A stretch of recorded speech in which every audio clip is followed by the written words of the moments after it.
mind on nagu õpetatud kogu aeg, et sa pead saama kellegiks. Ja ühesõnaga sealt tekibki see, inimesed ei julge võtta vastutust, sellepärast, et nendel on sees see, et ma ei ole piisav. Et mul peab kogu aeg olema keegi, kes mind juhatab, kes mind õpetab. Ma pean kogu aeg saama paremaks ja ühesõnaga liikuma kuhugi. Jaa, et sul peab nagu kogu aeg olema keegi, kes sind juhendab.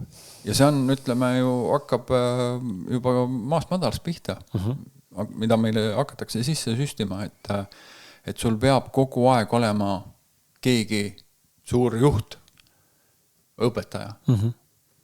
Ja see ongi see koht, kus inimene tegelikult kaugeneb iseendast, et on vaja kogu aeg seda välist kinnitust saada. Et kõike, mida ma teen, et on see ikka õige või, kas see ikka meeldib teistele või. Ja seal ongi see tähelepanu vajadus ja armastuse vajadus ja kõik suksed asjad.